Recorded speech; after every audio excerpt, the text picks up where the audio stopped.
اسے نہیں معلوم تھا اس کا یہ فیصلہ درست ہے یا وہ ایک بہت بڑی غلطی کرنے جا رہا ہے۔ اگر یہ ایک درست فیصلہ تھا تو وہ سب کچھ پا لیتا جس کا اسے بچپن سے ارمان تھا، اور اگر یہ فیصلہ غلط ثابت ہوتا تو اس غلطی کا انجام بہت بھیانک تھا۔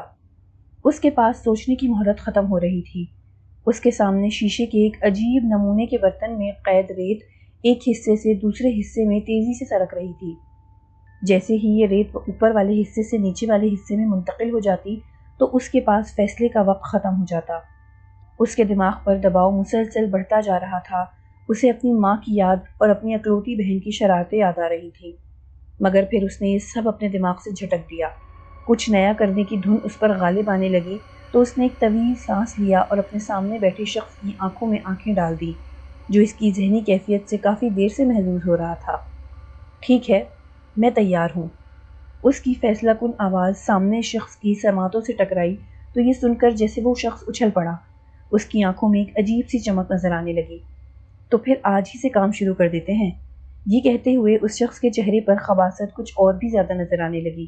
عامر صدیقی انڈیا کی ریاست گجرات کے شہر احمد آباد کے گورنمنٹ کالج میں 3rd ایئر کا طالب علم تھا۔ اس کے والد انگریزی کے پروفیسر تھے، والدہ سادہ سی گھریلو خاتون تھیں، اس کی صرف ایک بہن تھی۔ عامر کو پراسرار کہانیوں سے جنون کی حد تک لگاؤ تھا۔ اسٹیفن کنگ کی ایوری تھنگز ایونچوئل اس کی پسندیدہ ترین کتاب تھی۔ کسی بھی انہونی واقعے کا ذکر سن کر اس کے کان کھڑے ہو جاتے، خصوصاً جب اس کے ہندو دوست اسے کسی عجیب و غریب واقعے کے بارے میں بتاتے تو وہ بہت دلچسپی سے سنتا اور بعض اوقات کھوج لگانے کی بھی کوشش کرتا۔ کچھ نیا سیکھنے کی دھن اسے ہمیشہ بے چین رکھتی، کچھ ایسا جو دوسروں کو حیران کر دے اور وہ عام اصول و قوانین سے ہٹ کر ہو۔ کالج میں ایک تقریب کے سلسلے میں اس دن کوئی بھی پریڈ نہ ہوا۔ باغیچے میں بیٹھے اسٹوڈنٹ گپے ہانک رہے تھے۔ باتوں کا رخ اچانک بدرپور کے سادھو کی جانب پھر گیا جو چند مہینوں سے وہاں موجود تھا، اور اس کے بارے میں کسی کو علم نہ تھا کہ وہ کون ہے۔ بدرپور کے لوگوں نے پہلے پہل تو اس سے کوئی تعارض نہ رکھا، مگر ایک دن ایک عجیب و غریب اور انوکھے واقعے نے ان سب کی توجہ اس سادھو کی طرف مبذول کروا دی۔ کالی داس جو کوڑھ کا لا علاج مرض میں مبتلا تھا اور قریب المرگ تھا، بدرپور گاؤں کے لوگوں نے اس کے لیے گاؤں سے دور ایک جھونپڑی بنا دی تھی۔ صبح شام اس کی جھونپڑی کے قریب کھانا رکھ دیا جاتا، وہ گھسٹ کر جھونپڑی سے نکل کر کھانا اٹھاتا اور جھونپڑی میں گھس جاتا۔ اس شام بلراج نے کھانا پہنچانا تھا، وہ کھانا لے کر کالی داس کی جھونپڑی کی طرف چل دیا۔ وہاں پہنچ کر دیکھا کہ صبح کا کھانا جوں کا توں پڑا ہے۔ اس نے زوردار آواز سے کالی داس کو آوازیں دی، مگر کوئی جواب موصول نہ ہوا۔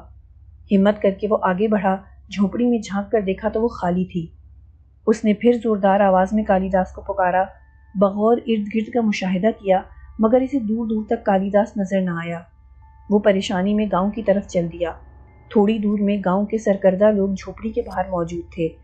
ابھی وہ اسی سوچ و بچار میں تھے کہ انہیں دور سے ایک شخص اپنی طرف آتا دکھائی دیا۔ اس کے حیولے سے لگ رہا تھا کہ کوئی بہت مضبوط جسم کا شخص ہے۔ جب وہ قریب آیا تو اسے دیکھ کر بہت سے لوگوں کی چیخیں نکل گئیں اور باقی حیرت سے گم ہو گئے، کیونکہ وہ کالی داس تھا جو بھلا چنگا اپنی ٹانگوں پر چل کر ان کی طرف آ رہا تھا۔ یہ بات کچھ ہی دیر میں گاؤں میں پھیل گئی۔ یہ سب اس سادھو کی کرامات کی بدولت تھا۔ کالی داس کا لا علاج مرض بالکل ٹھیک ہو چکا تھا۔ اگلے دن لوگ جوق در جوق اس سادھو کے پاس حاضر ہونے لگے۔ علاقے کے دوسرے گاؤں تک یہ بھی خبر پھیل چکی تھی، بلکہ کچھ باتیں خود سے بھی لوگوں نے گھڑ لی تھی۔ لوگ اس سادھو سے ملنے کے لیے بہت بے چین ہو رہے تھے۔ ادھر سادھو تنگ آ گیا۔ ہر وقت اس کی جھونپڑی کے باہر 100-200 لوگوں کا مجموعہ رہنے لگا۔ بالآخر تنگ آ کر سادھو نے لوگوں سے ملاقات کرنے سے انکار کر دیا اور ساتھ ہی یہ دھمکی دی کہ اگر مزید اس کے آرام میں خلل ڈالا گیا تو وہ یہ جگہ ہی چھوڑ دے گا۔ بدرپور والوں نے جب یہ سنا کہ اتنا بڑا گیانی انہیں چھوڑ کر چلا جائے گا اور وہ اس کی برکت سے محروم ہو جائیں گے، لہٰذا انہوں نے سادھو کی جھونپڑی کے باہر سخت پہرا قائم کر دیا اور وہاں موجود لوگوں کو وہاں سے ہٹا دیا۔ اس خدمت کے نتیجے میں بدرپور والے سادھو کے ہم خیال ٹھہرے۔ سادھو نے ان کے کافی مسئلے حل کیے۔ بدرپور اور سادھو کا سن کر عامر کے رگوں پہ میں سنسنی دوڑ گئی۔ بدرپور دراصل اس کا ننیال تھا۔ اس نے اس وقت تہیہ کر لیا کہ وہ ضرور اس سادھو سے ملے گا۔ بدرپور احمد آباد کے مشرق میں 20 میل کے فاصلے پر ہے۔ گھر پہنچ کر عامر نے اپنے والد اور والدہ سے بدرپور جانے کی اجازت چاہی۔ اس اچانک پروگرام سے وہ حیران تو ہوئے، مگر اجازت دے دی، اور اب وہ سادھو کے سامنے بیٹھا تھا۔ سادھو کی آنکھوں میں حیرت تھی۔ وہ اس عجیب نوجوان کو دیکھ رہا تھا جو دوسروں کی طرح اپنا مسئلہ حل کروانے کی بجائے اس سے وہ علم سیکھنا چاہ رہا تھا جس کے ذریعے وہ دوسروں کے مسائل حل کرتا تھا۔ بالک، یہ بہت کٹھن راستہ ہے، تو ابھی جوان ہے، اپنی جوانی خراب نہ کر، یہ موت کا کھیل ہے، موت کا، ابھی تو نے دیکھا ہی کیا ہے؟ سادھو نے ناصحانہ انداز میں عامر کو سمجھایا۔ مگر بابا، میں یہ موت کا کھیل کھیلنا چاہتا ہوں، ہر حال میں وہ علم سیکھنا چاہتا ہوں جو آپ کے پاس ہے، عامر نے سادھو کی آنکھوں میں آنکھیں ڈال کر مضبوط لہجے میں کہا۔ سادھو کچھ دیر اس کی طرف ٹٹولتی نگاہوں سے دیکھتا رہا اور اس کی دلیرانہ جرت سے سادھو کچھ متاثر ہو گیا۔ تو پھر رات کو 2 بجے تو مجھے سامنے والے برگد کے درخت کے پاس آ کر مل، پھر معلوم ہو جائے گا کہ تو کتنے پانی میں ہے۔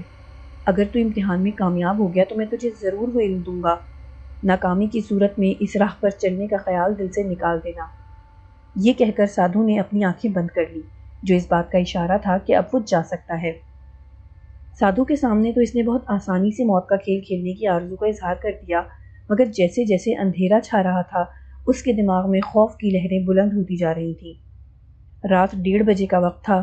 اس نے کھڑکی سے باہر جھانکا، اتنا سخت اندھیرا تھا کہ ہاتھ کو ہاتھ سجھائی نہ دیتا تھا۔ وہ شش و پنج میں مبتلا تھا کہ کیا کرے۔ سادھو کی طنزیہ مسکراہٹ اس کے تصور میں آ گئی۔ اگر وہ نہ پہنچا تو سادھو اس کے بارے میں کیا سوچے گا؟ اس تصور نے اس کو جھنجھوڑ ڈالا۔ وہ فوراً اٹھا اور خوف کو اسی کمرے میں چھوڑ کر جنگل کی سمت چل پڑا۔ سادھو دھونی رمائے ایک درخت کے نیچے موجود تھا۔ آگ مسلسل جل رہی تھی، مگر حیران کن بات یہ تھی کہ وہ آگ بغیر ایندھن کے جل رہی تھی۔ عامر آگ کو ہی دیکھتا رہتا اگر سادھو کی آواز اس کے کانوں سے نہ ٹکراتی۔ بالک، اس چھوٹے سے شعبدے کو دیکھ کر حیران ہو گیا تو آگے کچھ نہیں کر سکے گا؟ مجھے یقین تو نہیں تھا کہ تو آئے گا، مگر تو دھن کا پکا لگتا ہے۔ تیار ہے موت کا کھیل کھیلنے کے لیے؟ سادھو نے موت کے کھیل پر زور دیتے ہوئے کہا۔ عامر نے سادھو کی آنکھوں میں دیکھا اور اس بات میں سر ہلا دیا۔ اس طرف سیدھا جنگل میں چلا جا، سادھو نے ایک طرف اشارہ کرتے ہوئے کہا۔ وہاں تجھے ایک بڑا پتھر دکھائی دے گا، اس کے نیچے ایک کالا ناگ بیٹھا ہے، جا اسے پکڑ کے لے آ۔ سادھو نے ایسے کہا جیسے یہ بہت آسان کام ہے۔ عامر نے جب یہ سنا تو اس کو گرمی میں ٹھنڈے پسینے آنے لگے۔ دہشت کی ایک لہر اس کی ریڑھ کی ہڈی میں سرایت کر گئی۔ سادھو نے کتنے اطمینان سے اس کو اتنے بڑے اور خوفناک امتحان میں ڈال دیا تھا۔ تم اب بھی واپس جا سکتے ہو، میں نے تمہیں پہلے ہی متنبع کر دیا تھا، مگر تمہاری اپنی خواہش تھی۔ اسے بے حس و حرکت کھڑا دیکھ کر سادھو نے کہا۔ سادھو کی اس بات نے اس میں بجلی بھر دی۔ اسے اپنی بزدلی پر بہت غصہ آیا اور وہ تیزی سے اس سمت روانہ ہو گیا۔ پتھر تک پہنچتے پہنچتے اس نے خود پر کافی حد تک قابو پا لیا تھا، مگر پھر بھی اندھیری رات اور کالا ناگ ان دونوں کے خوف سے وہ مکمل طور پر نہیں نکل سکا۔ چاروں طرف موجود درخت اس وقت ایسے استادہ تھے جیسے لمبے لمبے بھوت ہاتھ کھولے اس کی طرف بڑھ رہے ہوں، کہ اچانک اس جگہ تیز روشنی پھیل گئی اور اسے ایک بڑا پتھر نظر آیا تو اس نے پتھر کے نیچے جھانک کر دیکھا۔ 2 خوفناک چمکدار آنکھیں اسے گھور رہی تھیں۔ اس پر سانپ کی نظر پڑتے ہی سانپ نے زبردست پھنکار ماری اور اس کی آنکھوں سے جیسے چنگاریاں نکلنے لگی۔ لیکن عامر نے ہمت کر کے قریب ہی پڑی درخت کی ایک شاخ اٹھائی اور اس کی مدد سے سانپ کو اپنی طرف کھینچ لیا۔ سانپ نے پہلے تو پھن اٹھا کر اس پر حملہ کرنا چاہا، مگر پھر بھاگ کھڑا ہوا۔ اسے یوں بھاگتا دیکھ کر بوکھلاہٹ میں عامر نے اس سانپ کی دم پکڑ لی۔ حیرت کا ایک شدید جھٹکا اس کا منتظر تھا۔ سانپ دھواں بن کر غائب ہو گیا۔ وہ اچھل کر رہ گیا۔ دہشت اور حیرت سے اس کا منہ کھلا کا کھلا رہ گیا۔ دھڑکن کی رفتار بہت تیز ہو گئی۔ وہ تیزی سے مڑا مگر اس کے قدم وہیں جم کر رہ گئے۔ سادھو بالکل اس کے سامنے موجود تھا۔ بالک، بہت خوشی ہوئی تیری بہادری اور جرت دیکھ کر۔